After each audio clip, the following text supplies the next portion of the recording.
कलगीधर पातशाह जी ने अपनी 100 साखी दे विच भी दिते हन। समा भयानक है, सो ये ना सोचिए कि जंग उत्थे ही हो रहा है, दूसरे देशों विच है जां साडे कोलों बहुत दूर है। महाराज कहते पार उसी के जो हुआ तू अपने भी जान। जो कहते पड़ोस विच हो रहा है वो अपने भी जान, अपने भी होने वाला है। गुरु प्यारी साध संगत जी, वाहिगुरु जी का खालसा, वाहिगुरु जी की फतेह। गुरु गरीब नवाज अपनी पवित्र बाणी दे विच काल पुरख जी अगे बेनती करते ने, हे प्रभु जी, विकारां विच सड़ रहे संसार नूं अपनी मेहर करके बचा लो। ये संसार काम क्रोध तृष्णा दी अग्नि विच जल रहा है। हे वाहिगुरु, अपनी किरपा करके अपने जगत नूं बचाउणा करो, रखिया करो। जित द्वारा उभरै जिस तरीके नाल भी बच सकदा है, तित लिहो वार उसे तरीके नाल बचा लवो। गरीब नवाज इस तरह काल पुरख जी नूं बेनती करते हैं ते सानू भी करनी सिखाते हैं। जिस ठाकुर स्यों नाही चारा, ताको कीजै सद नमस्कारा। जिस ठाकुर परमेश्वर अगे कोई जोर नहीं चलता, हुक्म नहीं चलता, उत्थे बेनती करनी बनती है। सो इस समय संसार के उत्ते बड़ा भयानक समा चल रहा है। आने वाले समय के संकेत भी माड़े भयानक दिस रहे हैं। जिस तरह इस वेले रूस देश ने यूक्रेन देश के उत्ते हमला किया है, बड़ा भयानक जंग युद्ध हो रहा है। जो विश्व दियां 2 विश्व जंगां होईयां हन वो असीं नहीं वेखियां।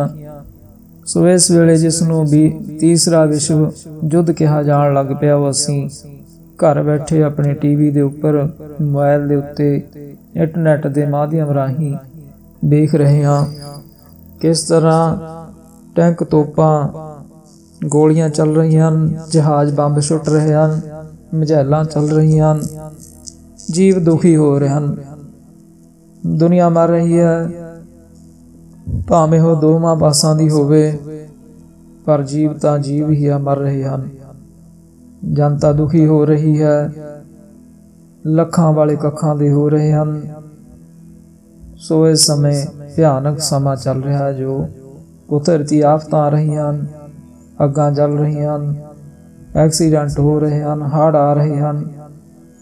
सो वाहिगुरु अगे बेनती करिए सच्चे पातशाह, जो ये जंग युद्ध हो रहे हैं क्रोध ते तृष्णा दी अग्नि करके, क्रोध के कारण, तृष्णा के कारण अग बधी हुई है। सो अकाल पुरख अगे बेनती करिए ही सच्चे पातशाह वाहिगुरु जी, अपनी किरपा धार, अपनी किरपा करो, ये सड़ वाले संसार नूं रख लवो।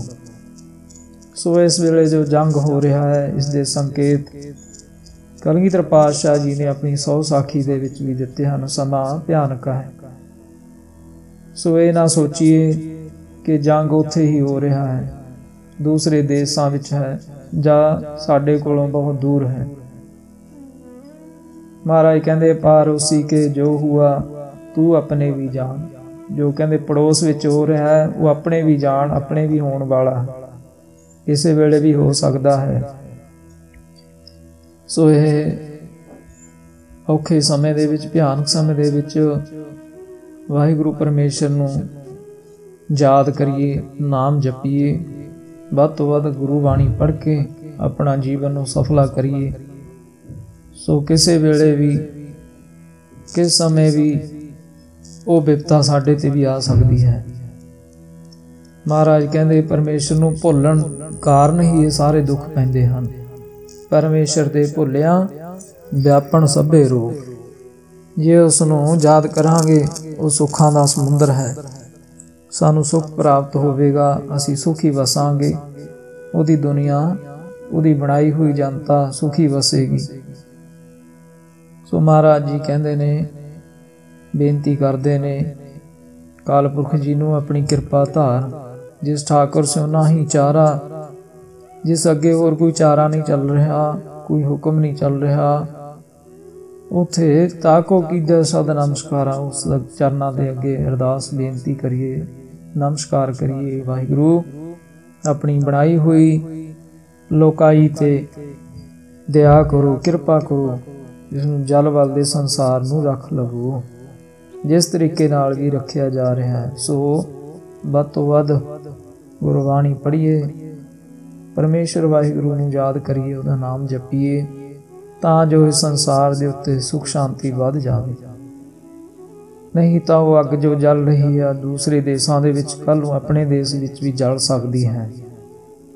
महाराज कहते पर उसी के जो हुआ तू अपने भी जान। वो मौत जो उथे वो जीवां नूं आ रही है, मौत सानू भी आउणी है। मारा रख है एक को आप, जिस तरह जीव नूं लैके जाना है उस वाहिगुरु परमेश्वर ने, वो अपनी रजा दे विच वह जा समा निश्चित कर दिंदा है। जित द्वारा उभरै तिते लिहो वार, कृपा करो वाहिगुरु जी। जिस तरीके नाल भी यह बच सकदा है संसार, उसे तरह बचा लवो क्रोध तो, तृष्णा तो, जिस करके यह जंग युद्ध जो घर परिवार खराब हो रहे हैं, रिश्ते टुट रहे हैं, क्रोध ते तृष्णा की अग्नि करके कृपा करो, इस तो रख्या करो।